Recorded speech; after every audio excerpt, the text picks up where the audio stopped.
We're live. Welcome to Recap. Cheers, Dave. Happy Cinco de Mayo. Happy Cinco de Mayo. We're doing a UFC 288 live discussion. If you're in here or not, we're still doing it. I apologize for not doing a show last week. It was mine and my daughter's birthday. We shared the same day, and I had to do a lot of party prep on Friday, so I couldn't do the live stream. My bad. It's all right. We got 12 fights today because a couple fell out. The original curtain jerker, Daniel Santos, Johnny Munoz Jr. fell out because of Santos' injury. So let's get going. Let's start with the new curtain jerker, ugly man, Joseph Holmes. There's about better. Joseph Holmes is taking on Claudio Ribeiro. Holmes 8-3. He's coming off. Let me pull this up. You got Tapology up? There you go. You're the man, Dave. You're the man. I'm here for you. So Holmes coming off rear naked choke loss to June Young Park, the Iron Turtle. He's 3-2 in his last 5. The wins aren't that great because, Alan Amadowski, he's not that good. And Yanovan Patty, that's the regional scene. So nothing too special there. Claudio Ribeiro, he is making his second fight in the UFC. He's coming off a loss to Abdul Razak Al Hassan. This guy's out of Brazil. I think I never heard of the training center he's coming from, but Ribeiro is a slight favorite, -185. Man, I've been listening to Cappers all week, and everybody is been shitting on Joseph Holmes, fading him.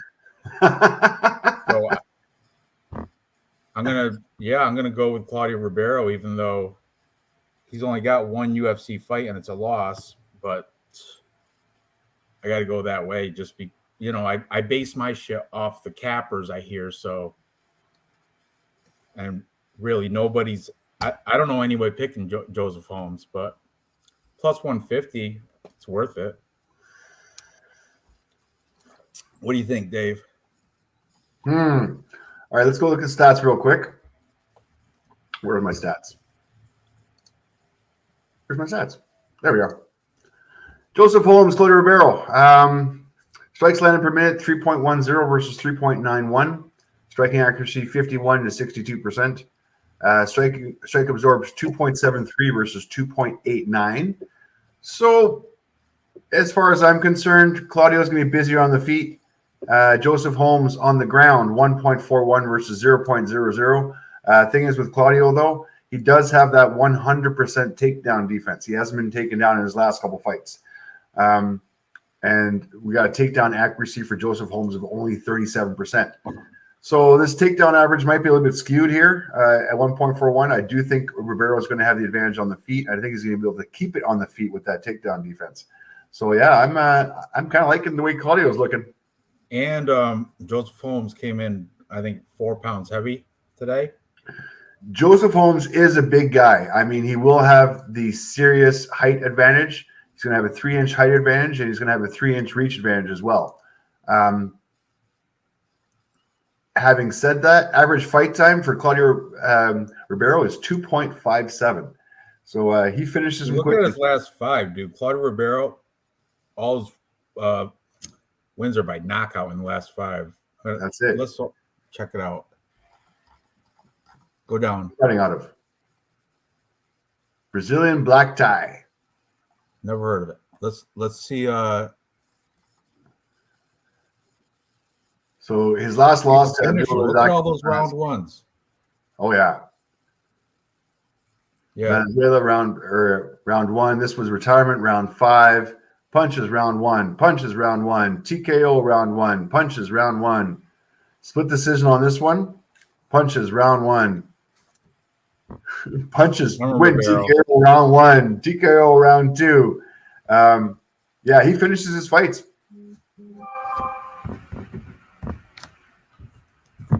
So you're also taking Claudio? I don't know. like with MPTV said, Ribeiro's garbage, but Holmes missed weight bad. So it's a little bit hard to pick the guy who missed weight. I do have Holmes picked on my Tapology right now. This might change. Let's have a look at the face-offs. Let's do it.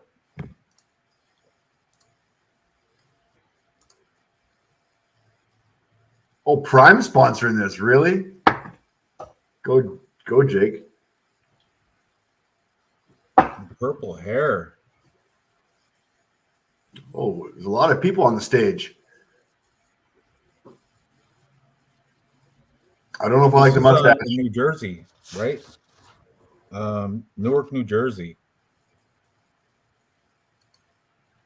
Holmes definitely got a nice size advantage there. Yeah, it looks like a lot more than the. Looks like a lot more than 3 inches. I'm going to stick with Holmes just for the size advantage. And he's got the experience. And I think if he lasts past round 1, he should be able to make it. Well, okay, we differ on the first fight. That's good. So moving up the card, Zalgas is not on anymore. What happened with him? Let me see. Zalgas Zumagulov. That was going to be a decent fight too. The other guy had a botched weight cut, Rafael Esteban. So skip that. Now we're on wrestler versus wrestler. We got the Russian wrestler Ikram Aliskerov taking on American wrestler Phil Hawes. This is going to be an interesting fight. Phil Hawes is the underdog last time I checked. He's a plus 165 on Bet Online. Going against a one-loss Russian fighter, 13-1 Ikram Aliskerov, minus 190. Whew. Phil Hawes is he's got some wrestling pedigree. Like he won he was in college, he won some sort. It wasn't the NCAA D1, but he did win like a championship. I want maybe JUCO or like a D2 or some shit. I don't know, but he was a pretty decent wrestler in college. But this other guy's got that Russian wrestling. And plus Phil Hawes, he can hit hard.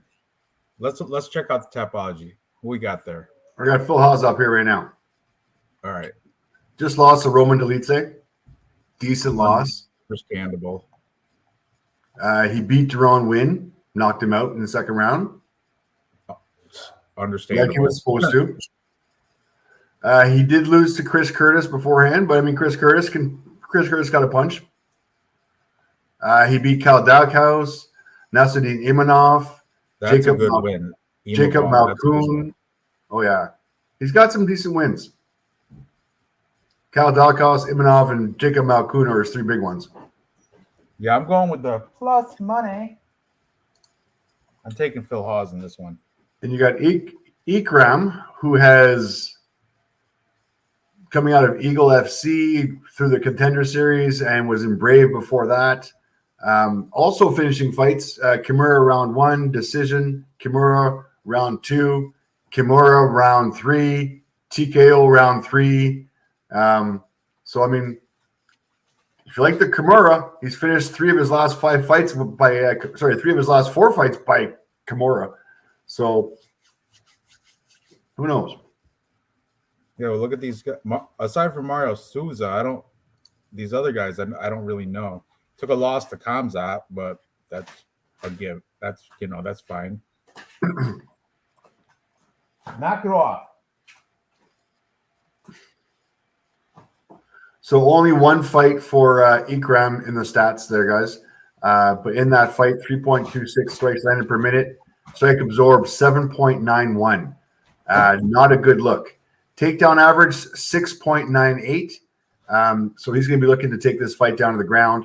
I think Phil Hawes might be able to beat this on the feet. Strike landed per minute 5.46. Strike absorbs 3.49. So definitely on the positive ratio for Phil Hawes, negative ratio for Ikram. Takedown average, you are right. Phil Hawes does have some takedown experience, 2.37. What's impressive here is Phil Hawes' takedown defense. After fighting all these guys, and these are all good fighters, he still sporting that 100% takedown defense. So Ikram is going to have to bring something new that Phil hasn't seen yet to be able to even take him down. I'm picking Phil Hawes here just by the stats alone. But look, Simple Man said the Russian Ikram, he took down Kamzat, so that's good. But like I said, this is Russian wrestling versus American collegiate folk style wrestling.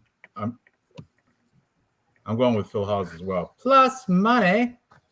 Let's see how they look. Well, Phil Hawes got a bum knee. I think Phil Hawes has had a bum knee for his whole career.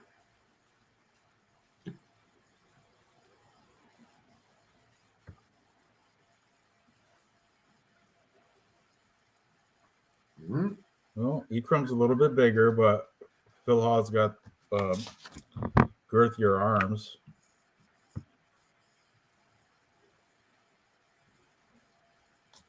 Yeah, I'm on Hawes.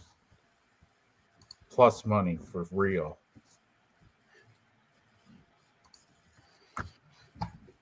You're also taking Phil Hawes? I'm on Phil Hawes. I think that's what I picked. Oops, one. What am I doing in one?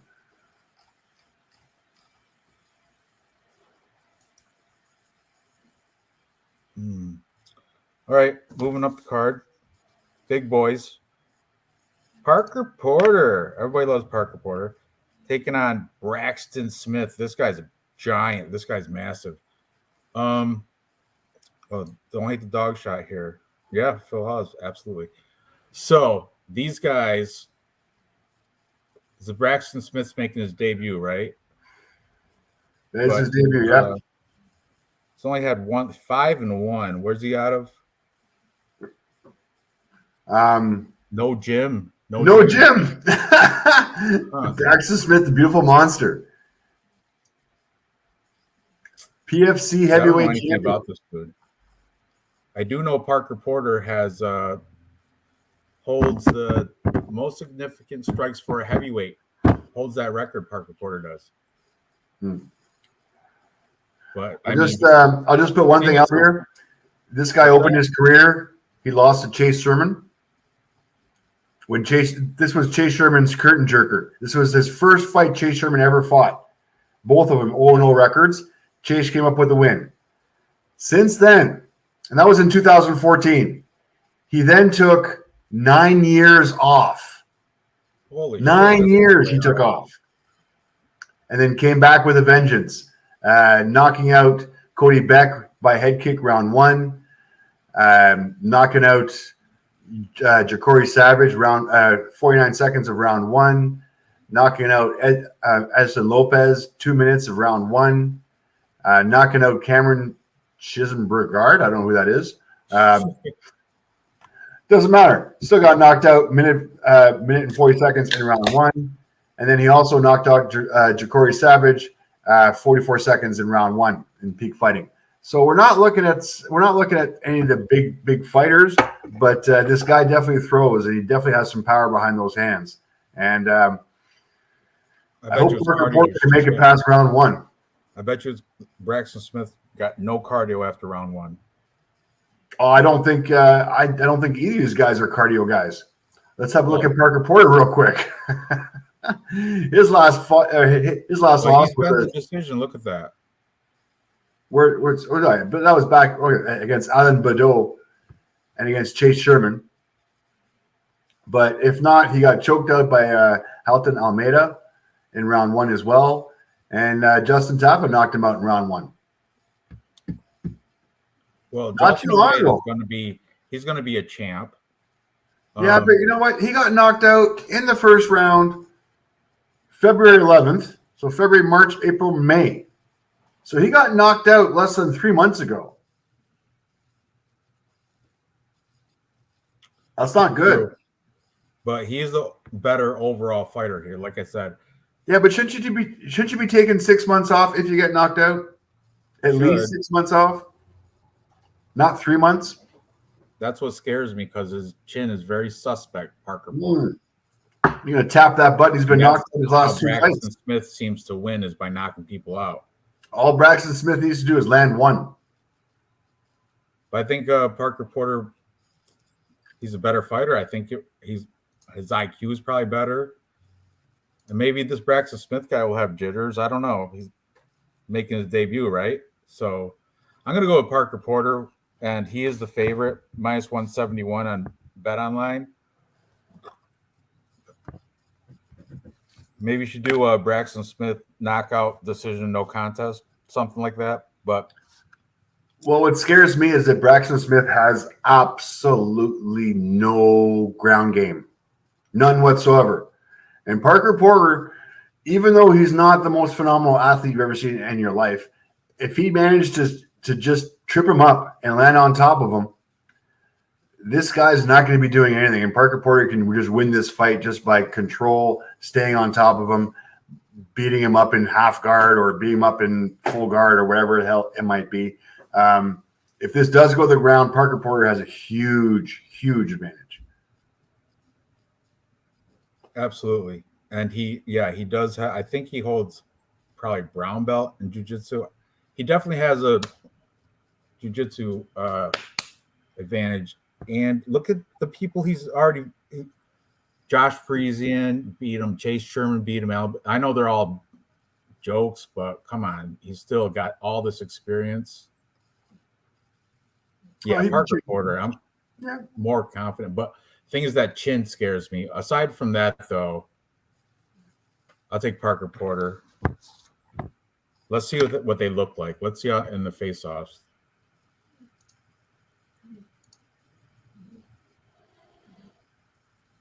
Is that Parker Porter? Look at him. Looking actually pretty good. He is looking good. He thinned out a little bit. That's the best I've ever seen him look on the scale. And I think honestly, this guy cannot go to round two. He can go to round one. That's all he can take his shirt off.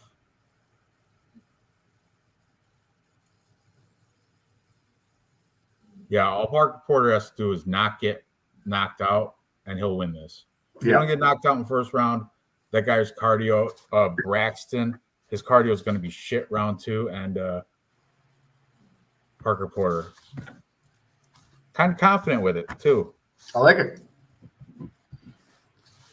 All right, up the card, we have Marina Rodriguez, looks like E-Money with a wig, taking on Verna Jandiroba, the best peripheral vision at any fighter in the ring. You can see the whole cage all the time. All at once. This is fun because Marina is a fantastic striker. She doesn't have the best ground game, but she did manage to fend off Mackenzie Dern, which is a statement. Verna she's got some grappling. She can wrestle, this Verna, and her BJJ is tight too. So if this stays standing, Marina Rodriguez without a problem. But if Verna manages to get her down, there might be trouble here. And plus female fight. I don't know. This is a tough one to pick, but I'm going to go with the striking for Marina Rodriguez. I think it's going to go to decision, and she's going to have more significant strikes. And I don't think Verna is going to be able to do anything. Like, if she can fend off Mackenzie Dern's jiu-jitsu, but the thing is, Mackenzie Dern sucks at takedowns. She's a horrible wrestler. Her jiu-jitsu is good, but wrestling sucks. Verna Jandiroba, her wrestling's not bad. We'll see when we pull up the stats. We'll see the takedown stats. All right. Ooh, I'm not ready.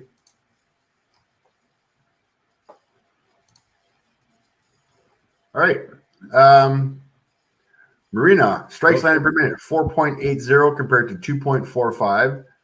Strike absorbed 3.05 to 3.19. Negative ratio for Verna. Not good on the feet. On the ground, Marina Rodriguez, 0.19 versus 2.31. Takedown accuracy, 33%, 38%, pretty much a wash. Takedown defense, 65 and 73, pretty much a wash. Submission average, 0.2 and 1.1. So I'll give the advantage to Verna on the ground, but definitely the advantage on the feet to Marina. So where's this fight going to take place? On the ground or on the feet? That's a tough question.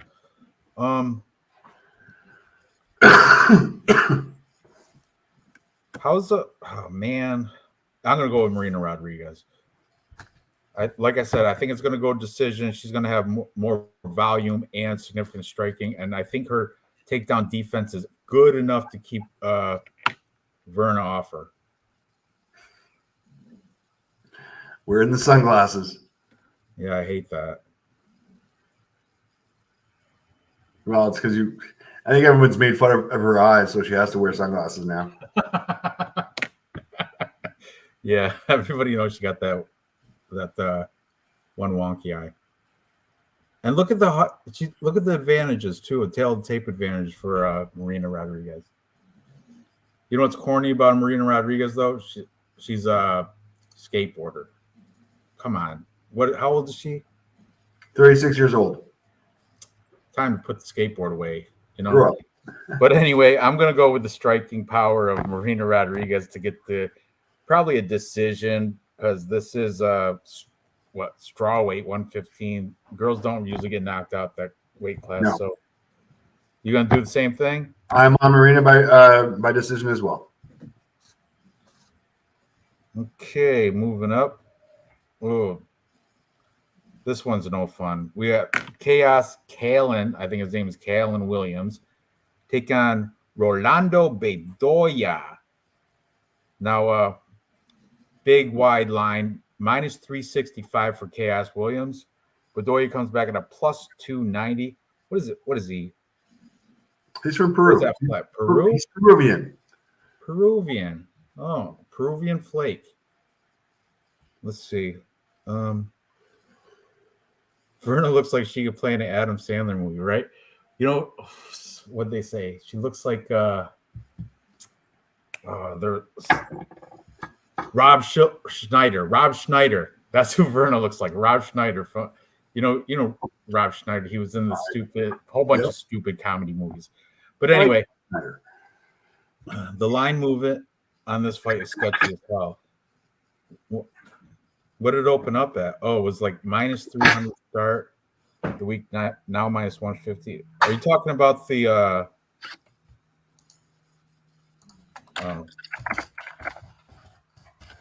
All right. KS Williams round 1 KO. Probably, I think, as well. Let's take a little deeper dive though in the topology for these two.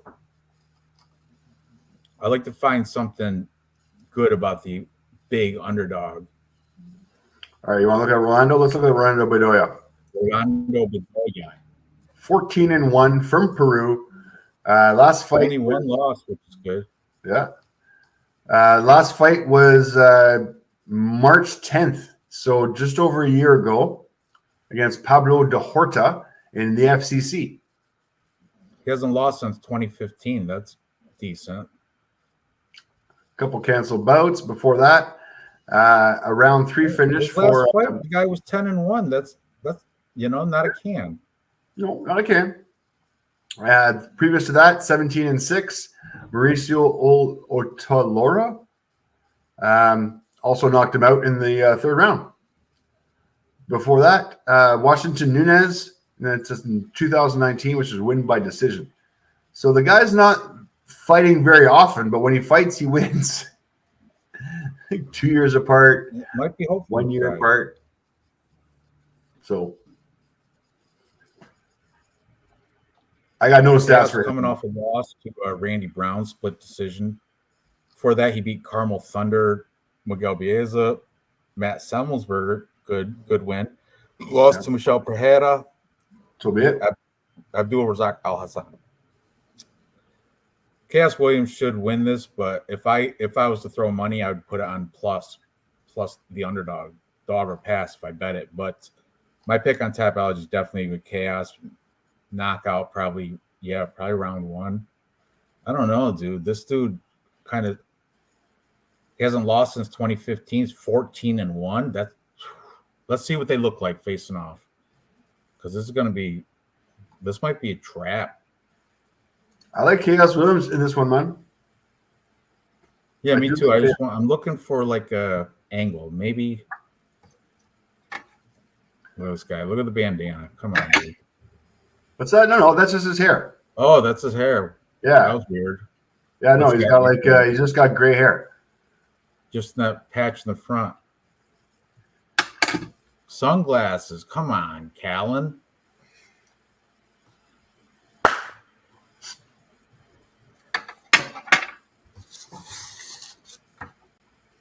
The Peruvian guy's talking shit.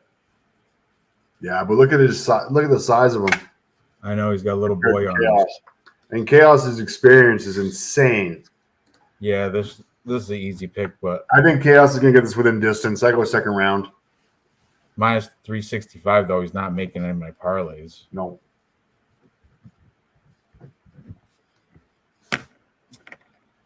All right, let's move up. What's next?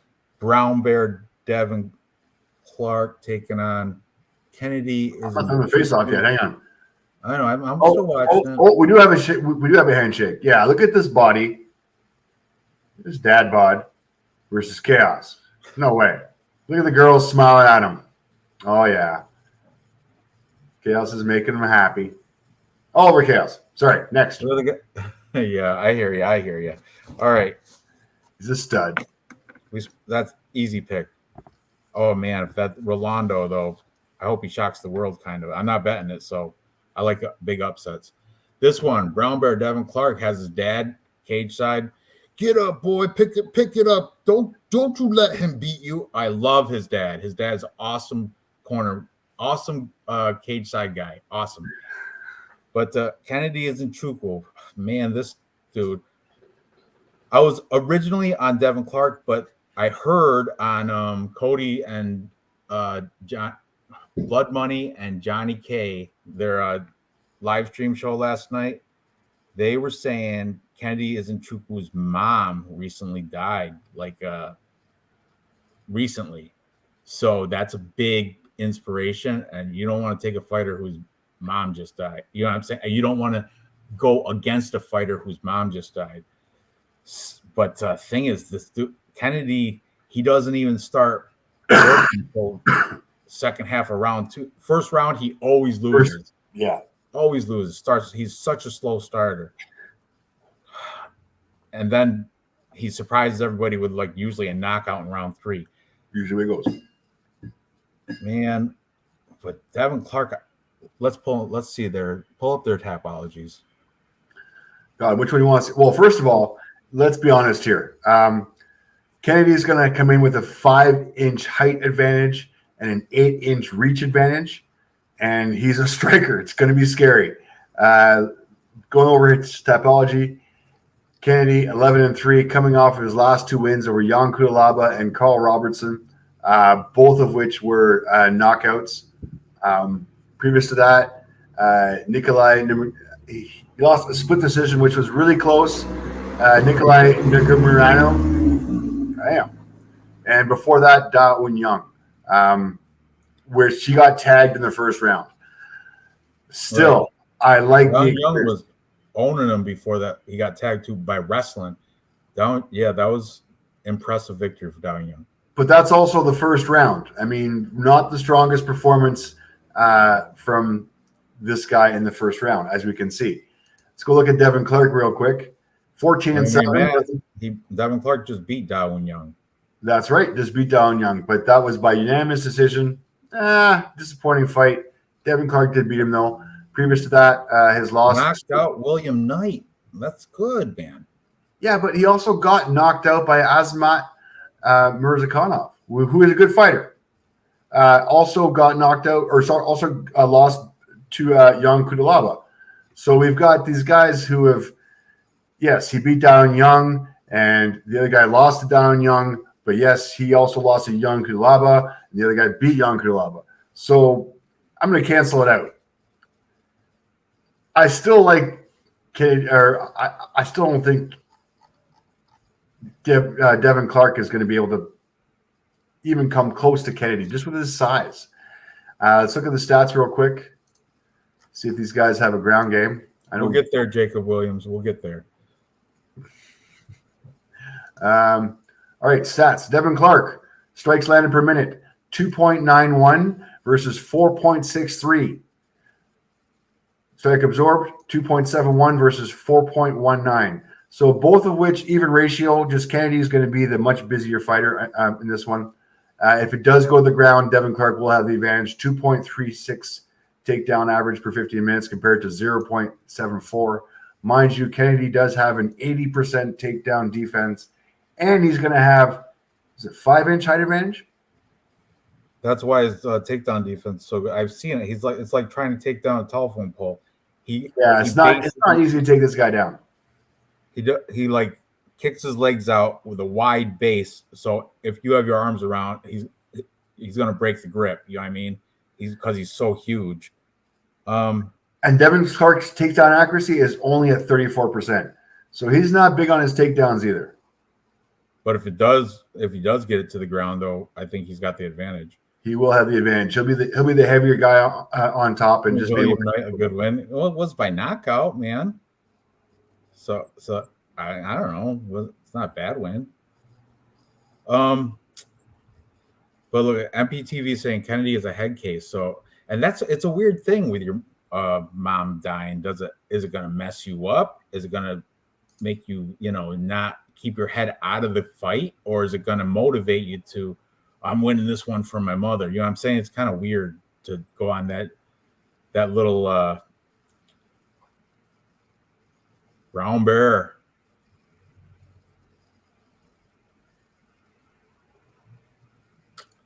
He's a big guy. He's He huge. doesn't seem too distraught, though. He seems, I don't know.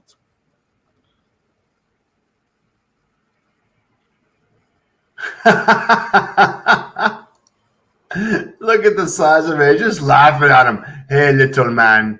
Come here, little brown man. We'll see what we do. Jacob Williams, fantastic. Thank you, buddy. I really appreciate it. Canadian, too. Just like Dave. That's for you, Dave. There we go. Thanks, Jacob. What's that?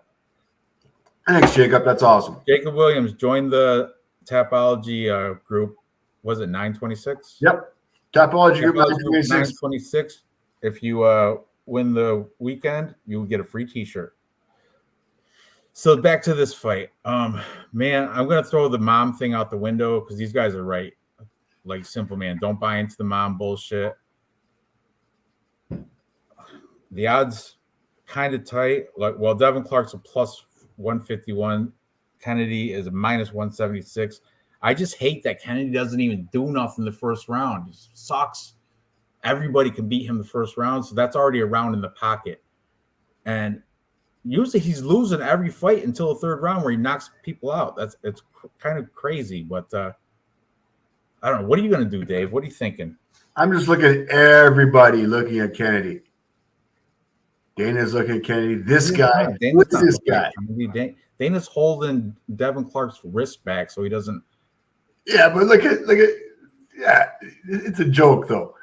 Oh, I'm all over Kennedy on this one. You're talking. Looking at Dana, I go, all right, let's fucking do this. Let's go. I'll kick your ass anyway. And he's at a better gym too. He's at Fortis, where Devin Clark's at. I don't know, Next Edge Academy I think that's Albuquerque, New Mexico. I know. Hold on. Let me see something. Next Edge Academy. Yeah, they have nobody in that gym. Fortis is good. Fortis has great coaching. They have that Saud or whatever, and that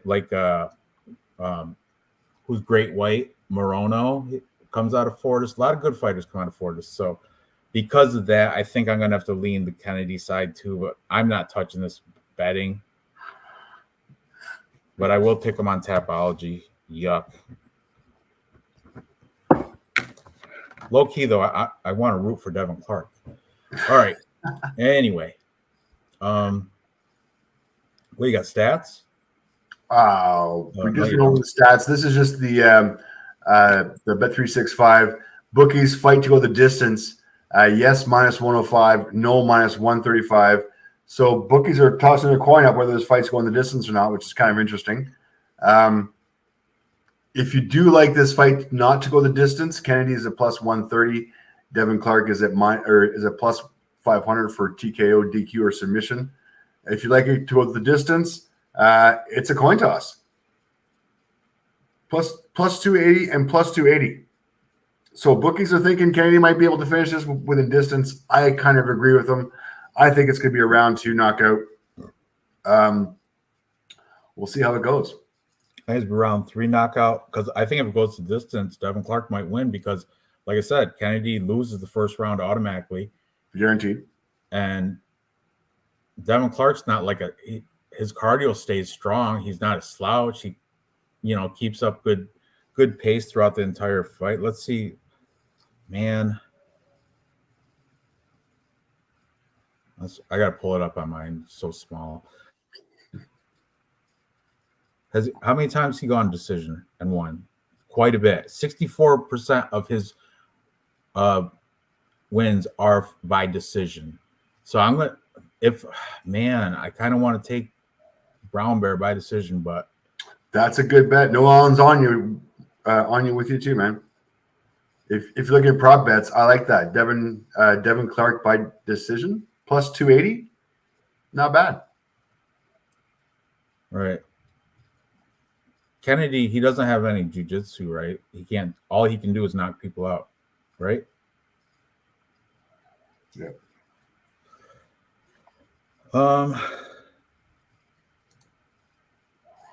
I just can't go against the size advantage. Dunk killed Kennedy and lost the fight. Yeah, the MMA math doesn't work here because it's kind of like depending on the matchup. This is an interesting one.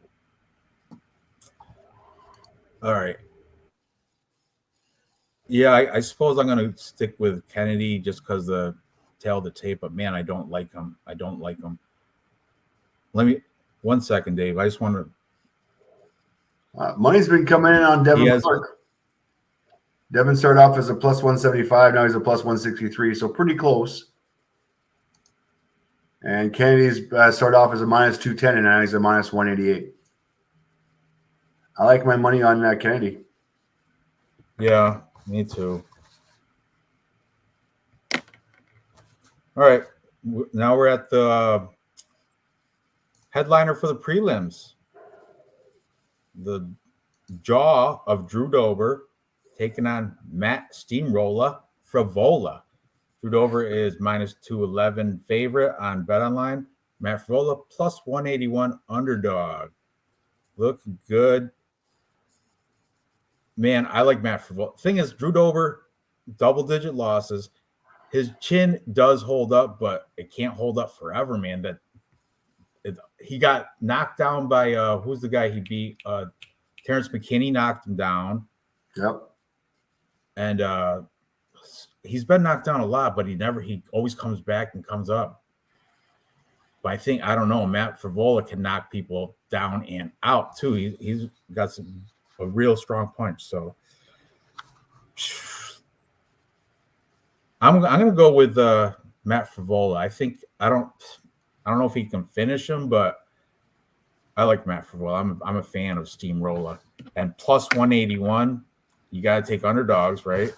This is one that I'm taking. I'm taking Matt Frivola to beat double-digit loss. Double-digit loss, I'll say that again, Drew Dober. He does have a nice jawline, but what are you thinking, Dave? I'm liking Drew Dober in this one. Let me tell you why. Let's go over the stats real quick. I think just honestly, the history and the quality of opponents that he's had is just a different level. He's also ranked higher. Looking at stats real quick, Drew Dober strikes landed per minute 4.47 versus 3.46. Strike absorbed 4.40. Strike absorbed 3.49. So almost even ratio, negative ratio for Matt Frivola, almost even ratio for Drew Dober. Busier guy is going to be Drew Dober on the feet. As far as Matt Frivola's takedowns go, 2.39 takedown average compared to 0.71. Matt Frivola's takedown accuracy, though, 37%. Drew Dober is not going to be looking to take you down. He doesn't need to. He's going to be knocking you out. He's going to be taking his punches, but giving them it as well. Takedown defense, 55 versus 42. So I think this fight's going to be on the feet. I think if it's on the feet, Drew Dober is going to be the busier guy. I like Drew Dober's history as well, as far as the people he's fought and the streak that he's putting on. He beat Terrence McKinney, and I believe Matt Frivola lost to Terrence McKinney. He beat Rafael Alves and Bobby Green. These are all good fighters. His last loss was to Brad Riddell, good fighter. Before that, Islam Makhachev, good fighter. So I'm not really going to fade any of those two losses. He doesn't have a bad loss. Before that, his loss to Benil Dariush. He's beat Nasrat Hapsrat. I mean, he's got a decent record, and his losses are really good. If I look at Matt Frivola, I can't stand this leather cowboy hat. I get it. It's a look. He was a big underdog his last fight against Ottman as Azatar. Undefeated Ottman knocked him out. Made him look like and I lost money on that. I get it. This is not I'm not being vengeful betting on this one as well. But previous to that, I've got no real good wins for him. His loss against Terrence McKinney, his loss against Arman Tsarukyan, who he should have beat. He beat Luis Pena on split decision back in 2019. Jalen Turner, decision back in 2019 as well. That's when he was fighting. That's when he was peaking at his career. And now I think he's on his way down. On his way down, he's coming off a knockout win against an undefeated fighter. Lucky win. Lucky hit. Come on, dude. Well, I'm taking Steamroller, and I think decision probably because, but Drew Dober his chin will make. I don't know. It's got to give up eventually. Can't be iron jaw forever. Look at him, pumped. Yeah, he's gassed out now.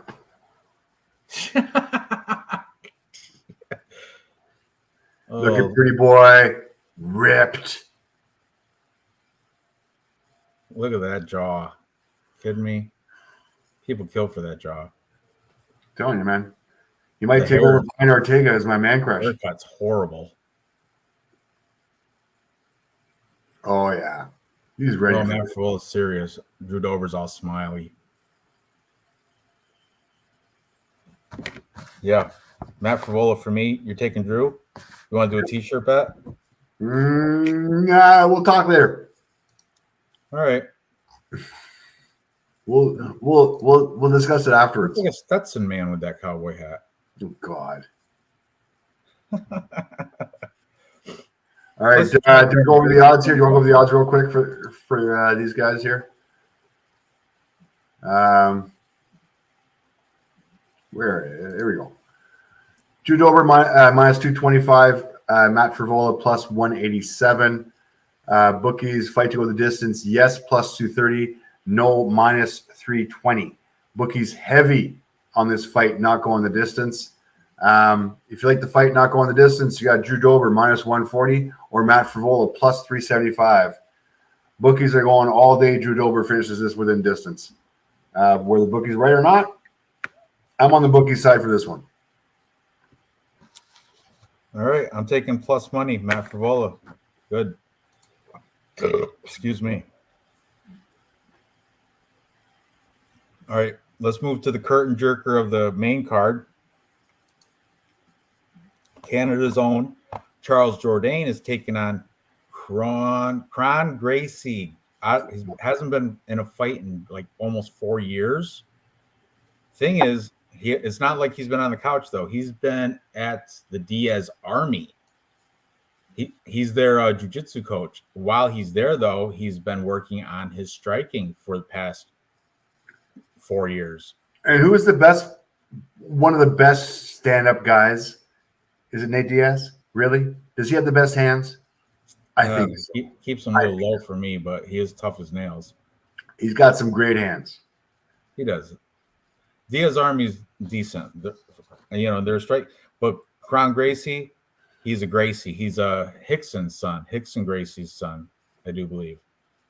And he's a competitor. It's not like he was out 4 years, but it's not like he was taking a day off. He was every day still fighting in the gym, at least training, fighting, teaching, whatever he does. Charles Jourdain, Canadian. He's very active. He likes to be showy out there. Do some crazy, spinning shit and flying knees and shit like that. He's good. He's decent. I like Charles Jourdain. He's an entertaining fighter to watch every time. Let's see. Was that there was that win against Andre Ewell? That was awesome because I remember the last round. He was like doing like talking shit to him, kind of like he was just being flaunty with the punches and shit. It was all like he yelling, come on, and then he'd give him a front kick to the chest. It was a good fight for Charles Jourdain. But this one, I don't know. I think I might go Kron Gracie because, like I said, Hickson's son, and he's a Gracie, and he's been working 4 years with the Diaz army. So he's got to have picked up some better striking. I heard he's been working on his striking during that time. What kills me is, though, that last fight against Cub Swanson, he didn't even go for a takedown. That's where he would have won if on the ground. And he didn't even try for takedowns. He tried to stand with Cub Swanson. That was a stupid mistake.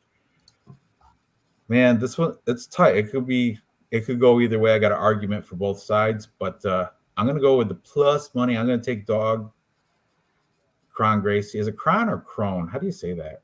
Kron? Kron. Cronald. I'm taking Kron. Weird people bashing Kron for his attitude this week. He's acting like every Diaz fighter ever. Kron was landing his striking shots. I just wish he implemented a takedown and got some ground game because it would have been a different fight. But yeah, I like Kron Gracie here. Charles Jourdain,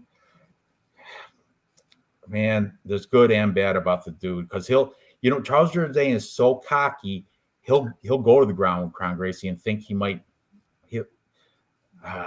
It's the type of thing. I think Charles Jourdain would rather lose and look good than win and look bad. Right.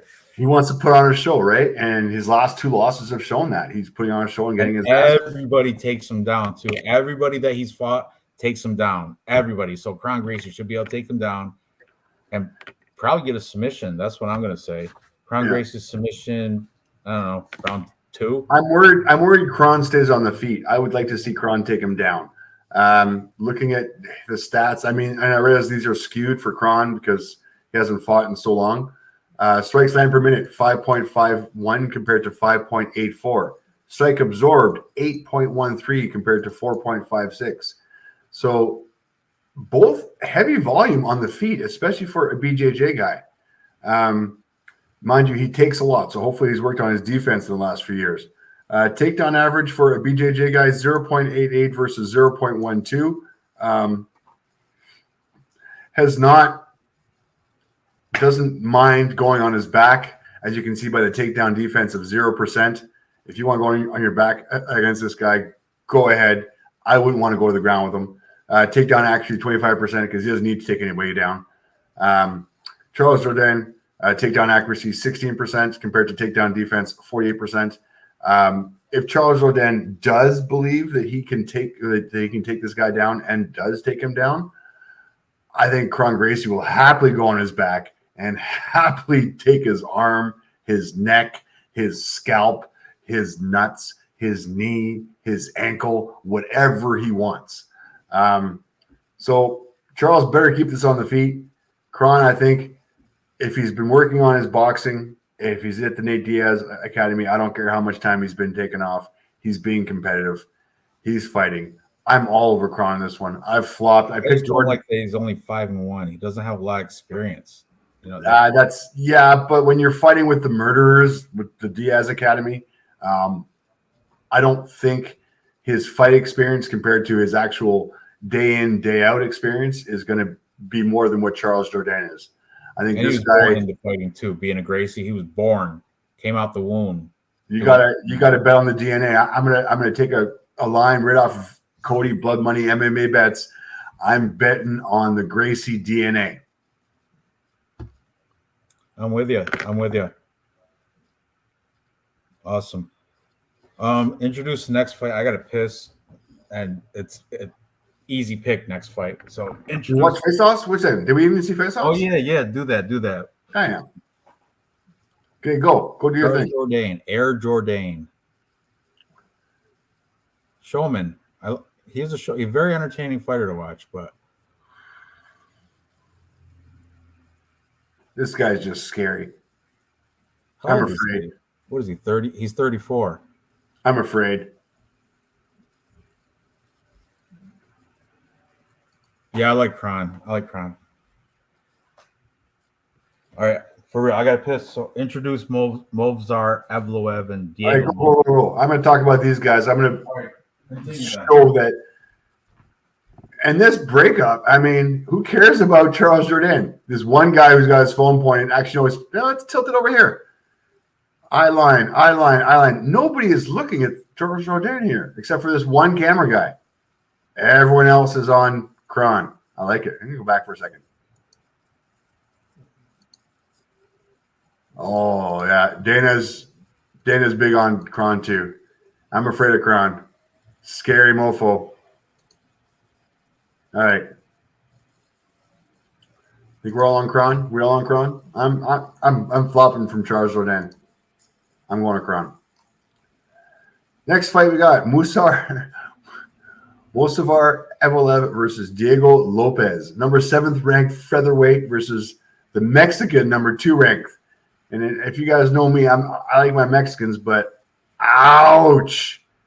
I got a little problem with this one. Moussavar Evloev, minus 900. Huge favorite here. This is, I don't even know if we should bother talking about this one. You guys want to skip this fight and go on to the next one? Fighting either out of Tiger Muay Thai and Fight Club Nart, which is whatever. It doesn't matter.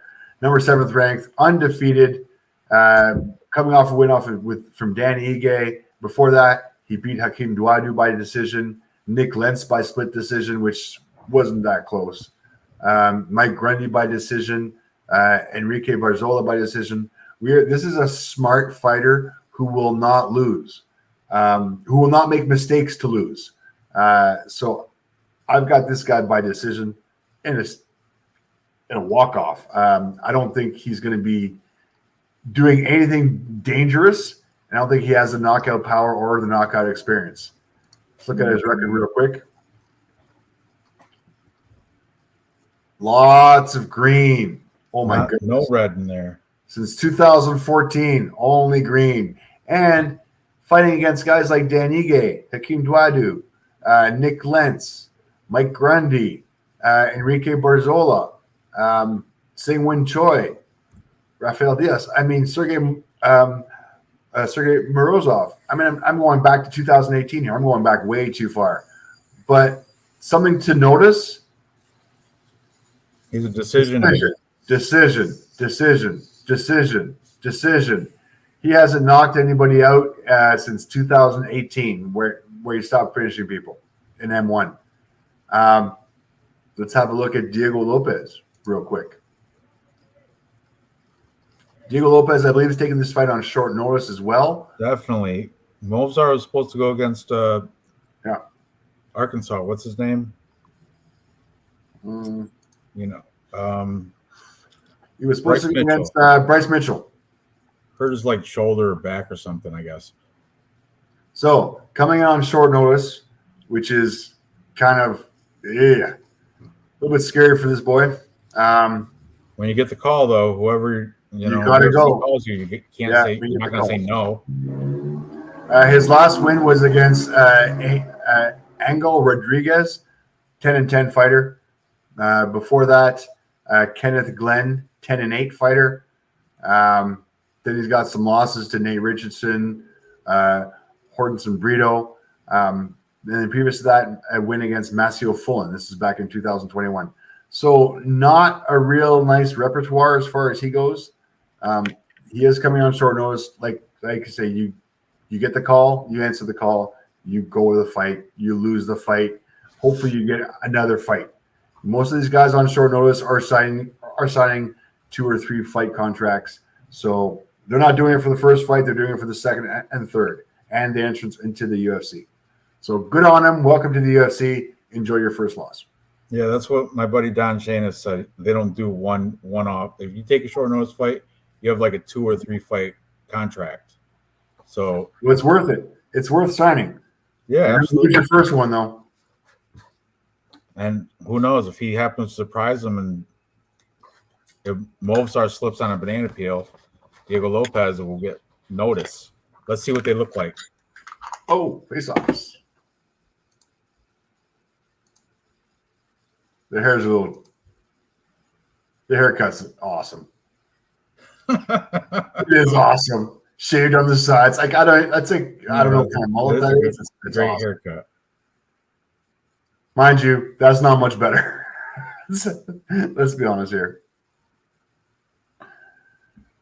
Oh my goodness! Don't even headbutt this guy. Don't even try to say that you even belong in the same octagon as him. Who knows? Maybe we'll shock the world. Probably not, but like Noah said, Evloev KO, a sneaky prop, but I'm taking him by decision on Tapology. Staying away for -900, forget it. Stay away on betting. Oh, it's only -800 now. Diego Lopez plus 550. Fight to go the distance, no -150. Yes, plus 110. Bookies are going, fights not going the distance, guys. And they're giving you -105 odds for Musar to win by TKO, DQ, or submission. They're not even giving this guy a chance. Not even a chance. The decisionaire might finish him. That is a good prop. Sneaky. Good job, Noah. I think that might be a sneaky prop bet. But you're still not getting plus money. Why? What's he by finish? TKO, DQ, or submission, he's only at -105.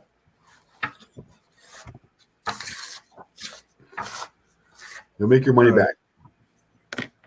Moving up the card, this is a tough one to pick. We got Jessica Andrade, favorite, -170, coming off that loss to Aaron Blanchfield. Awesome. Taking on Yan Jianan. I don't know which name comes first, but Tapology says Jianan Yan. So we'll go with that. But I think it's Yan Jianan, whatever. Anyway, she comes in at +145, technical striker, keeps good range, which is awesome. Jessica Andrade, she's a bully. You know what I mean? She just comes in aggressive and goes with the power striking. Jessica Andrade's been around for a while, 24-10. I think she started like 10 years ago. This is a tough fight to pick, man. Strawweight, Jessica Andrade coming off a loss, but I still have to go with the handsome Andrade. The handsome. That's why I like to call it the handsome. Very handsome. But female fight, I'm not going to stay away from betting, but Tapology, my pick of Jessica Andrade, she's been champ and she's fought every top 5 fighter she's fought, and she's beat a lot of them. You know what I mean? Yaonan Zhan, let's see. What I say? Coming out win off Mackenzie Dern. Zhao Nan Yan. She's taken 2 losses. Marina Rodriguez and Carla Esparza in her last 5. Yeah. Ooh. Yeah, I'm taking Jessica Andrade. Reluctantly, though, because now is anybody else surprised that Andrade is ranked number 8? Oh, that's right. Flyweight worldwide, strawweight worldwide. I got this. But even in the strawweight 115, Yan is ranked number 5 and Andrade is ranked number 8. Really? I will point out that Yan also comes out of Team Alpha Male with Song Yadong, also over there. Team Alpha Male is doing things with these Chinese fighters. They're making them, keep that in your back of your mind too. So, yeah, this is not going to any parlay, but Jess Andrade probably be my pick on Tapology. All right, so her last 2 fights have been at flyweight. She did fight at strawweight against Amanda Lemos and beat Amanda Lemos at strawweight. I remember that. Back at flyweight for Cynthia Calvillo. So Bitch 3 out of the stand last up, 4 stand fights up have been guilty, at I think. flyweight.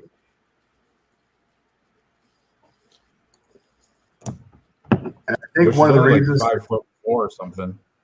Well, I think one of the reasons for that is because of Valentino. Because Valentina's been kind of dominating that division.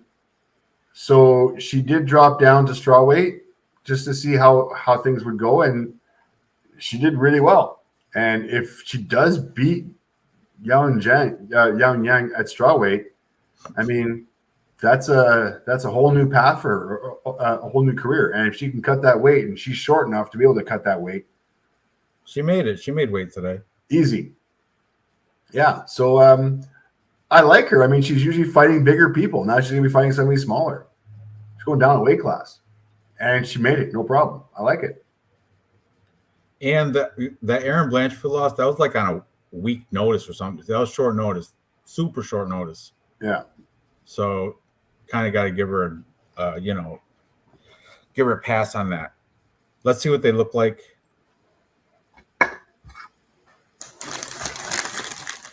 Look at that hair. Chinese girl with an afro. Crazy. Oh, he looks good. I mean, Yeah. you know what I mean. Told you. Handsome. He looks ripped. I think I'd lose this fight.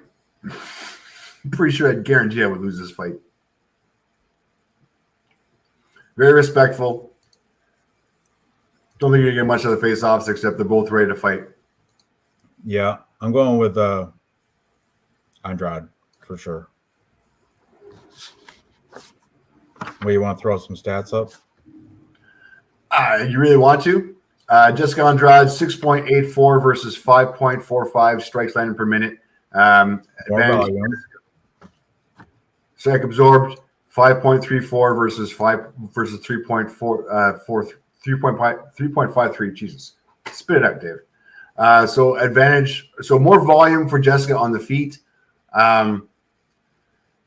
Slightly minor better ratio for Yan on the feet. As far as takedown goes, Jessica 2.64 versus 0.87. Heavy advantage to Jessica on the ground here. Takedown accuracy 54% versus 66%. Takedown defense 73 versus 70. Pretty much a wash on the takedown defense. Slight advantage for Yan as far as the takedown accuracy goes. If this fight does go to the ground, I think it's a no-brainer. Jessica's going to win this easily. If it stays on the feet, I think the busier fighter. Once again, Jessica's going to be. I think this is an easy walk for Jessica in this one. Think she's going to finish her? Let's have a look real quick.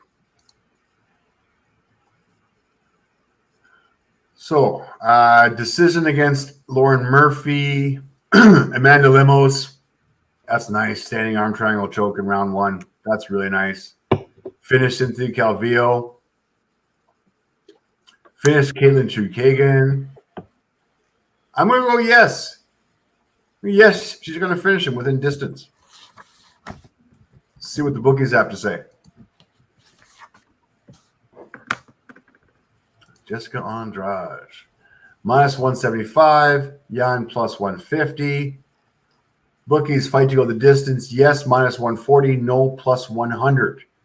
So bookies kind of tending this to go to the distance, but after seeing what I'm seeing, I don't mind Jessica within distance.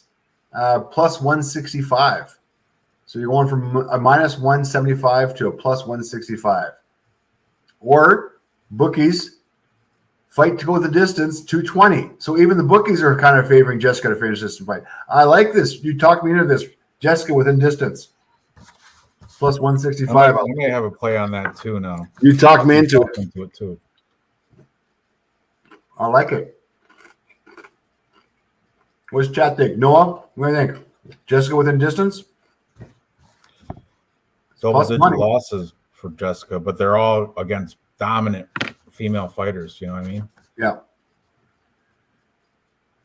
I like Jessica within distance. You sold me. Sweet. Oh, Noah's saying Jessica by sub. That is a good prop. Good way to go too. I like it too. Yep. but I think it might be like ground and pound. Yeah, we'll see. We'll see. I think she'll have it. Yeah. Just the finish. Plus 165. Co-main event. Dave, you got to introduce this one. I have to go off screen just for a second. I'll be right back. What? Right.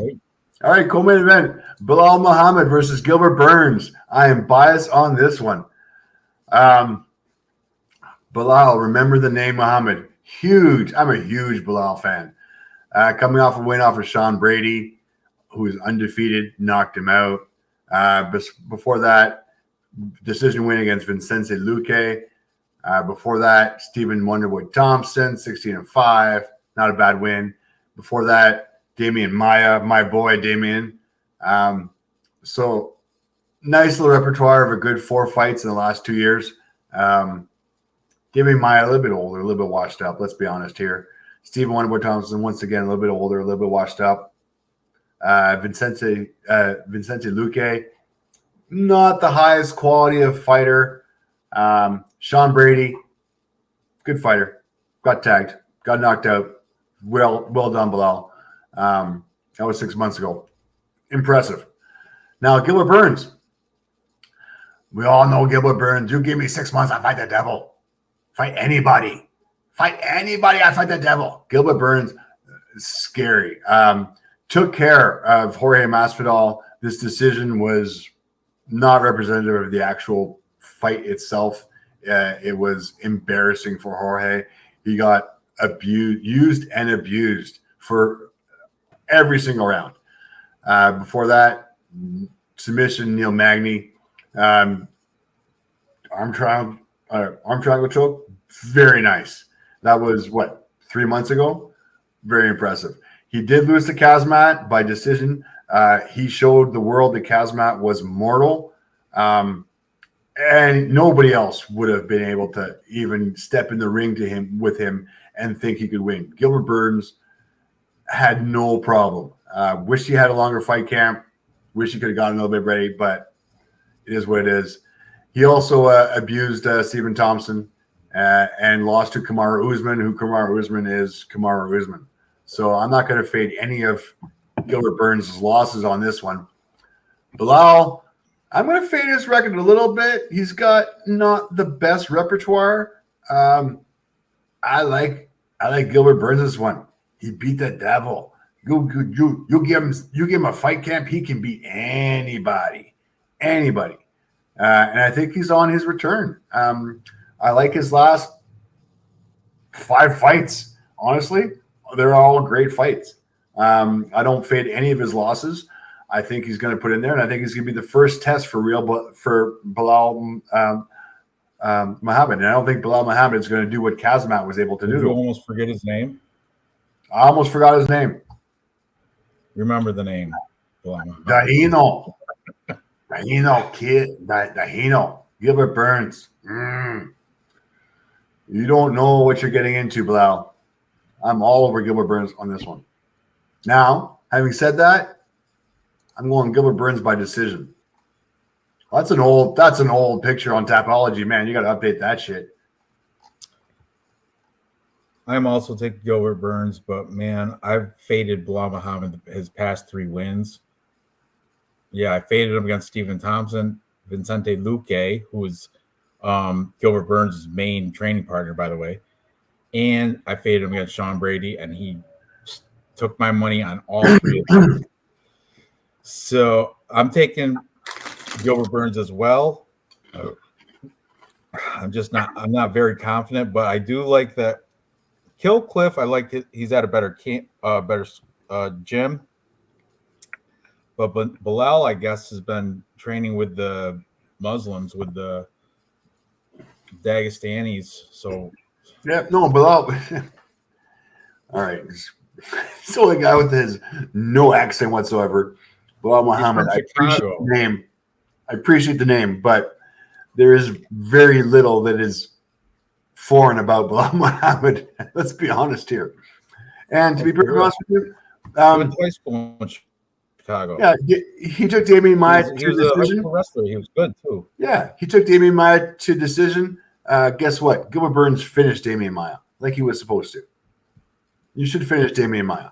Steve Boy Thompson, decision. Wait, did Gilbert Burns finish Thompson? Hang on. Let me see if Gilbert Burns finished Thompson here. Oh, decision. All right, fair enough. They both went to decision against Stephen Thompson. I appreciate Bilal. I appreciate everything you are, everything that you do. I think Gilbert Burns might have your number here. Let's see who Bilal's lost to. It's been a bit though. Last loss was 2019 to Hands of Steel Jeff Neal by unanimous decision. Man, he's got a very impressive resume. Very impressive. Gilbert Burns is a legend. I don't say that lightly. I'm with you, though. I'm taking Gilbert Burns. Let's see what they look like facing off. Or you can do stats first. You want whatever. Stats real quick. Bilal Muhammad, 4.47 strike line per minute versus 3.38. Strike absorbed, 3.68 versus 3.13. Bilal might be a little bit busier, but I'm going to give it a wash on everything. Striking accuracy, 42 versus 47. Defense, 58 versus 54. Very similar. Takedown average, 2.19 versus 2.16. Wash. Takedown accuracy, 35 versus 37. Wash. Takedown defense, 92 versus 47. Doesn't matter. Gilbert Burns will just push you up against the cage and just abuse the hell out of you. Submission average, 0.2 versus 0.6. These stats are almost exactly the same. Almost exactly the same. Except for takedown defense, where Bilal's got a little bit higher advantage on takedown defense. But you almost want got good wrestling. But Gilbert Burns got better jiu-jitsu. And I would argue Gilbert Burns probably touch better striker too. Oh, jacked up. I'm ready to fight the devil. I like Gilbert Burns. Huge fan of Gilbert Burns. Full camp. I like it.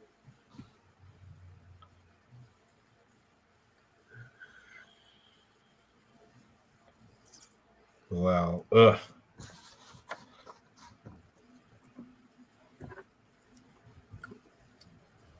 He's been on Joe's podcast. He's a decent guy. I just don't like his fighting. I don't know. Remember when was it Leon Edwards? Remember Leon Edwards went 2 knuckles deep into his eyeball socket? Mm-hmm. That was awesome. Remember the eye poke. And look, the same height too. Yeah, I'm with you. Gilbert Burns. I like it. Minus 141 on Bet Online for him. I just don't think Bilal has ever seen somebody the like of Gilbert Burns. I mean, he's just that impressive.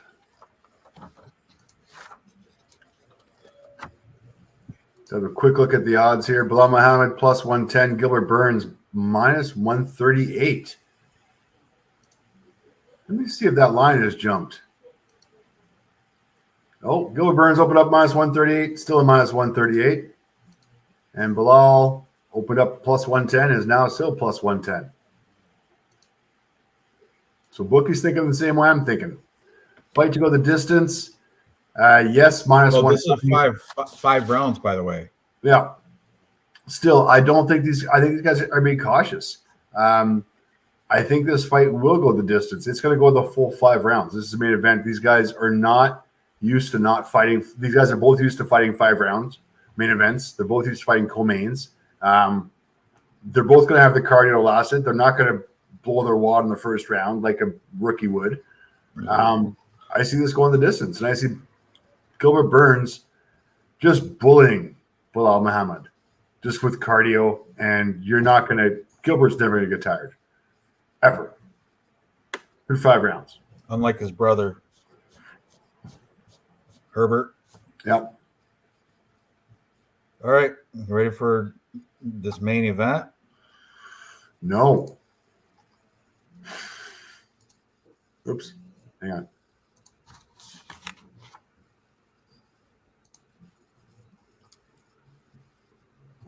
All right, let's I'm do scared it. about this fight. I'm scared by it as well.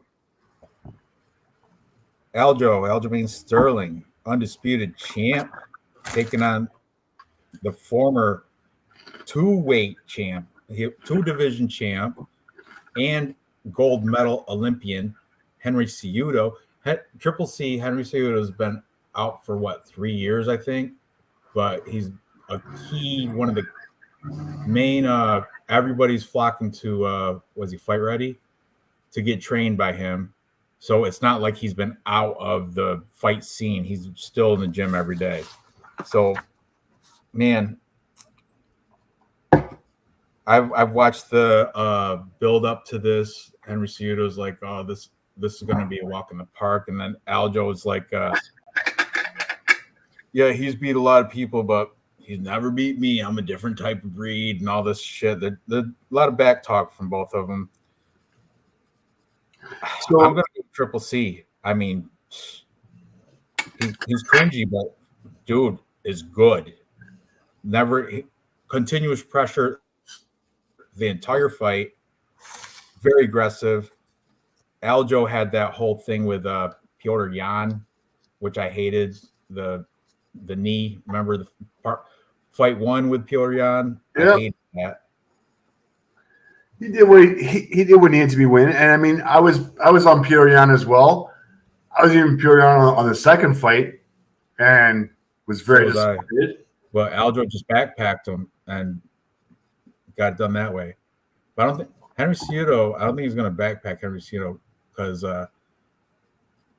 Henry's gold medalist in wrestling, gold Olympic. You know what I mean? 2-division champ. I know he's been out for 3 years, but he's been active at the same time.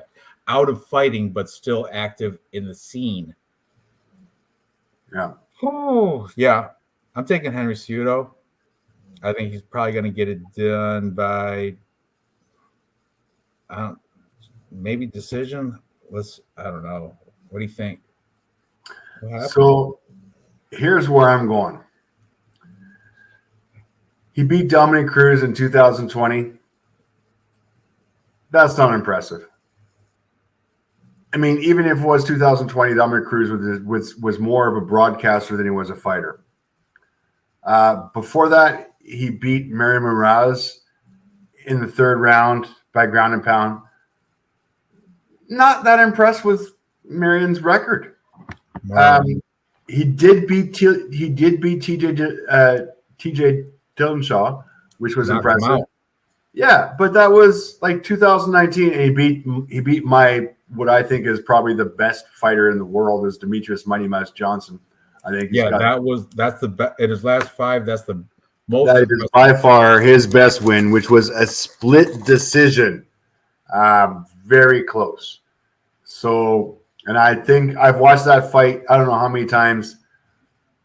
I still pick Mighty Mouse in that fight. I'm a huge Mighty Mouse fan, so I don't think that's fair. I'm very biased. Sergio Pettis back in 2017. We're going way too far back. I'm just not impressed with who he's been fighting. Now, the one thing that scares me is that I don't know how long Aljamain Sterling is going to stay at this weight class. Obviously not an easy cut for him. He is huge when he makes this weight cut. Can he go up a weight class? Very easily. Could he be dominant at the next weight class? Very easily. Just so you know, he also beat TJ Dillashaw, Peter Yan, the illegal knee we're not going to count, Corey Sandhagen, Pedro Munoz, Jimmy Rivera, Corey Stamen, Brett Johns, Marlon Moraes, which was in 2017, so that's way too far back for you to even look at. So regardless of that one fight against Peter Yan with the illegal knee a couple years ago, he came back and he won that fight. It's by split decision, but I didn't like it. I bet for Peter Yan, but he did win that fight, and he dominated TJ as well. I'm going to give him the advantage against Henry Cejudo here. I think he's going to come out with the victory. He's a more active fighter. I think Henry's more busy on Instagram and TikTok and everything else. And you've seen Henry Cejudo's weight goes up and down, up and down, up and down, fluctuates. I don't like the drama that Henry Cejudo brings to the fight game. I don't like the drama that Aljamain Sterling brings to the fight game, but I think Henry's even more. Henry, though, he's a competitor, very competitive spirit. Very. And you don't lose that in like you're 3 years off. You don't lose that competitive spirit. That's why I think he returned, because he wants to prove they still got it, and I think he's going to show that here. And the one thing that scares, and this is it, the one thing that scares me is that Aljamain could very easily say, okay, fine, I lost this fight. I'm going up a weight class. New challenge for him. Say hi to Cody. Oh, Cody, blood money, my homie. Right, everybody's subject. Mighty Mouse is fighting in like 2 hours. What's he on? The ONE FC. Is he really on right now? Damn it. I don't have it on. Couple hours. Oh, I'll be watching it. So anyway, back to this. What were you saying? I'm worried that Aljamain Sterling, if he does lose this fight, will just go up a weight class and be fine with it. Henry Cejudo, way more motivated. Olympian, knows what it takes to win. I don't like this fight at all. Having said that, I think Aljamain Sterling's still going to be able to take this home. Cejudo's got too many distractions. He's not focused on just being in the octagon and fighting. He's focused on too many other things. So I'm going to pick Aljamain. I don't like it. It's close. Good. You want a t-shirt bet? Man, we differ on a lot of fights in this one. We did. Do we even have 3 that we agreed on? So yeah, we got plenty. All right, let's see this face off. Oh, let me look at what Noah said. Real stat: 3 of 54 takedowns. That's a real stat. That's a real stat. Hey, Cody, I'm sorry for quoting you. We're all betting on the Gracie DNA, just like you said. We're all jumping on your bandwagon. We got big balls, big hairy balls. Well, mine aren't hairy, but Ranj has big hairy balls, and he's going to be betting on the Gracie DNA as well.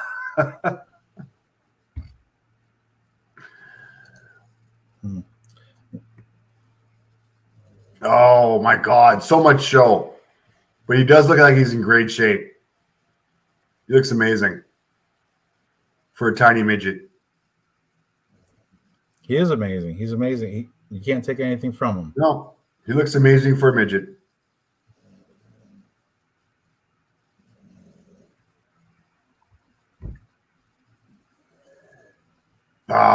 Look how much looser Aljamain looks, though. Just looks so much more comfortable. Who's his corner guy? Jesus, that's scary.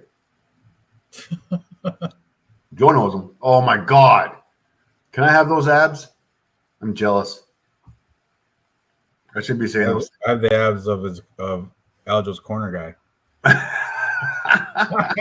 They're right there. Right there. You have those abs.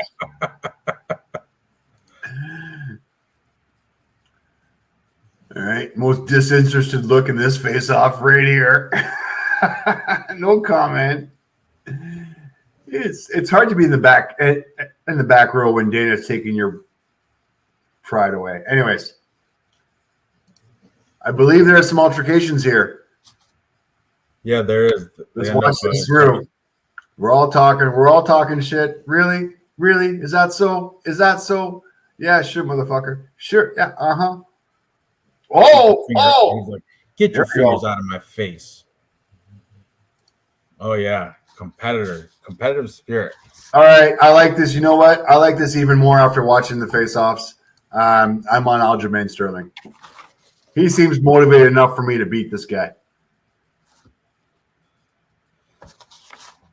Well, I'm taking the other side with Triple C.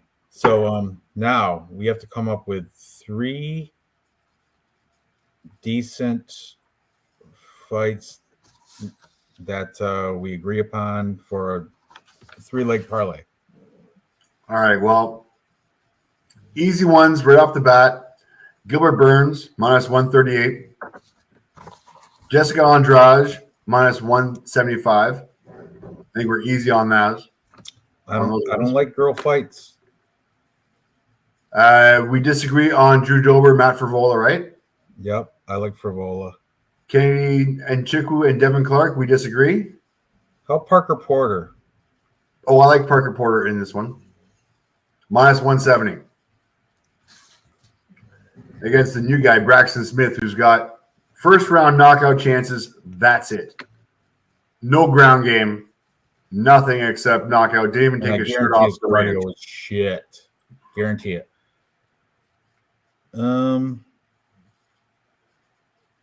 Man.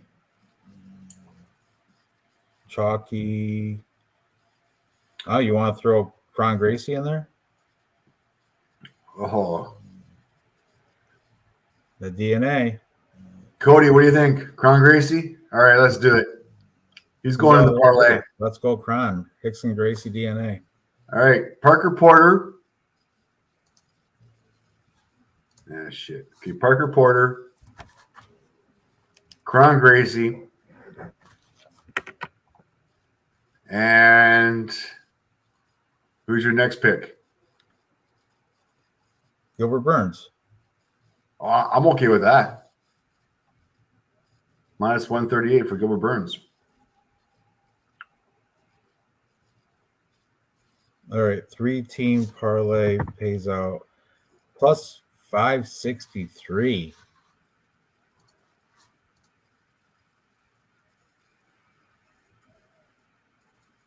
All right, I'll put this in here. Gilbert Burns, Kron Gracie, Parker Porter. I'm at plus 585.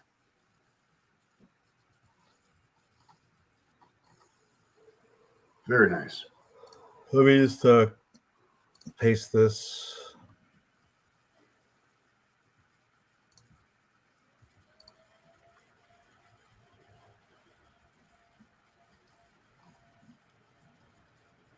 Williams KO isn't a bad parlay piece.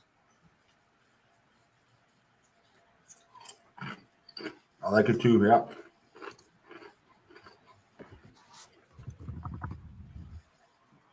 Chaos Williams KO is at minus 145. Don't like prop bets too much on parlays, though. Kind of scary.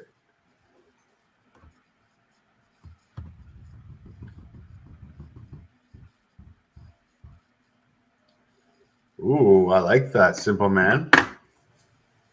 You try that again? What was that?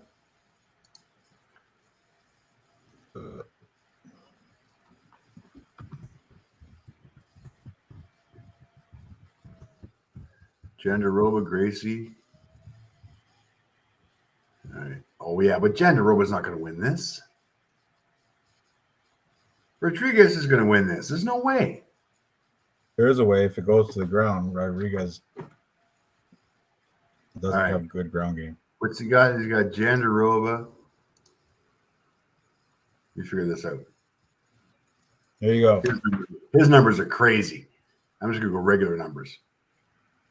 All right, where is it? Jandaroba plus 110. Who else was it? Gracie and Hawes. Hawes. I like Phil Hawes too, plus money. Gracie. Man, that comes in for me as a 3-leg parlay at plus 1317. Because they're all dogs. That's insane. I'll do Hawes, Gracie, and Matt Frivola. That'll be great. I don't like Frivola. All right, we disagree too many things on this card. All right, let's go. But here we go. This is our 3-leg parlay. See it? I like it. Wow. Simple Man's parlay is plus 1237. Yeah. Round robin that shit. I will round robin it, actually.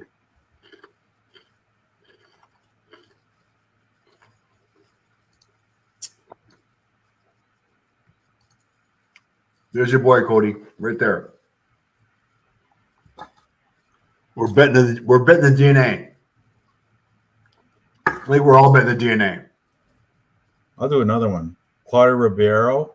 We both like him. We totally missed that. Right?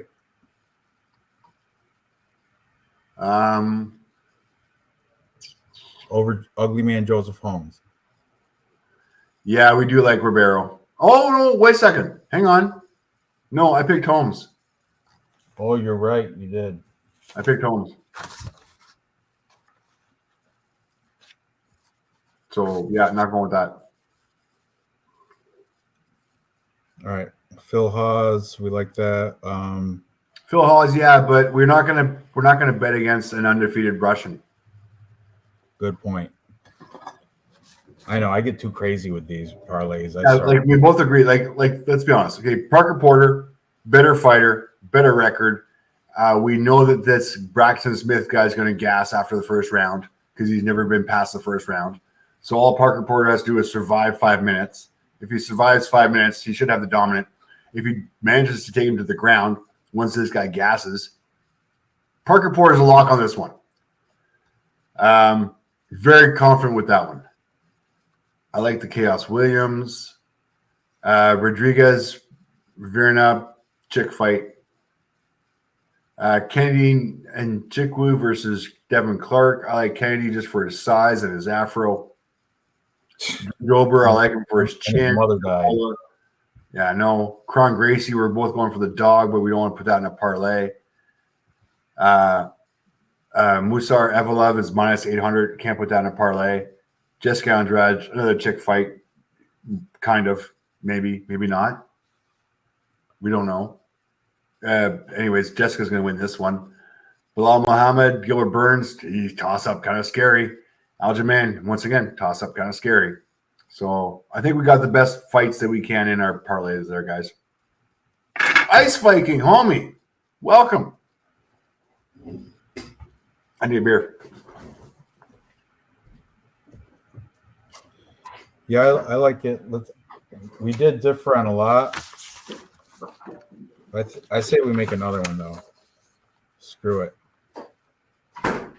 We'll throw in girl fights.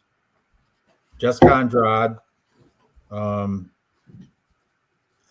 found. Hang on a second. Can you? What? Can you see that? Salted caramel. Yeah, but did you? Can you read it? Oh, it's like THC infused, right? Made with THC distillate. All right. But they're. Do you see the size of them? Pull one out. Let's see how big it is. Well, it's like 200 milligrams per piece. Ugh, that'll put me under. This is the best 200 milligrams. Be careful. I'm sleeping like a baby. Night. This should not be for sale. That's free money right there. Clark Kennedy start round 2. Bilal Burns to start round 2. That's free money. Yeah. 100%. I don't like the Dober KO. I think Steamroller is going to beat him, actually. How's that taste? Salted caramel tastes awesome. Tastes like a candy bar. And I just had a 200 milligram edible.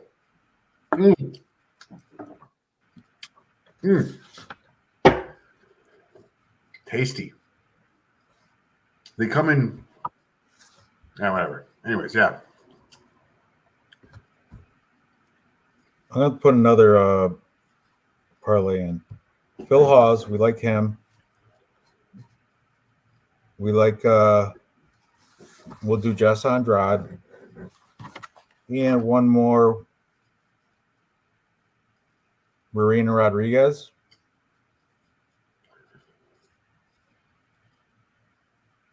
I'm asking you, Dave. Oh, yeah. No, seriously. Rodriguez for sure. I don't think cross-eyed sunglass wearing Verna can catch a I told you she baseball or a football or anything. Greatest peripheral view in the entire UFC. Yeah, summer eyes. She got summer here, summer there. Definitely summer eyes. Blue eyes. One blue this way, one blue that way. All right. How many cross-eyed jokes do we have there, guys? Chat, pile on. Cross-eyed jokes. Let's go. Okay. Looks like she's Marina, touch it down. Phil Hawes and Jessica Andrade pays plus 627. Nice. That's because that Phil Hawes is a nice underdog. I like that Ice Viking. I like Drew Dober.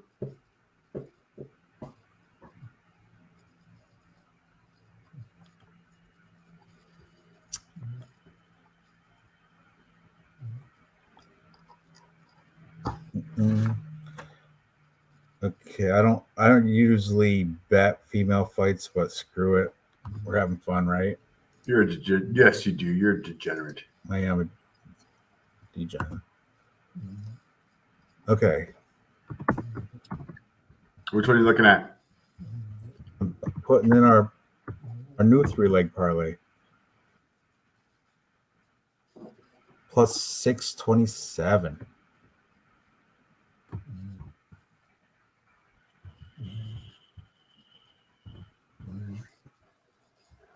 Special treat. 2 3-leg parlays for you guys. Ice Viking. If Vert had a keyboard screen, that child would see everything. Awesome.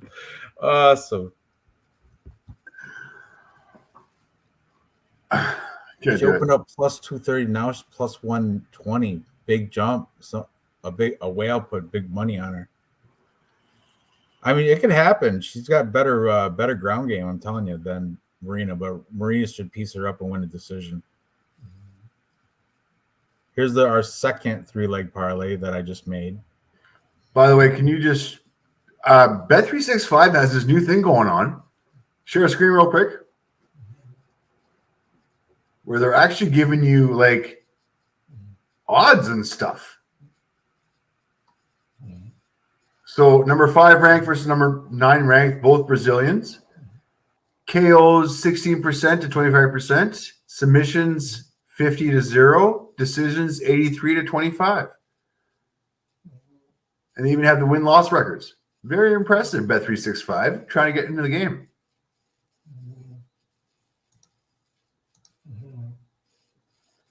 I like it. You even have tail of the tape now.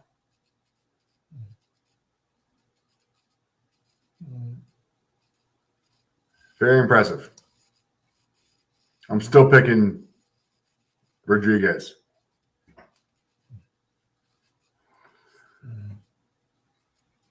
Yeah, same game parlays, Ice Viking, same game parlays.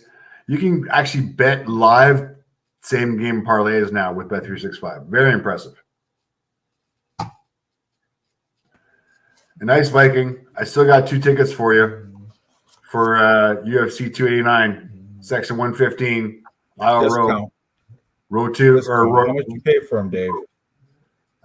They were $700 each. Oof. Steep. Yeah. See what my floor tickets are going for now.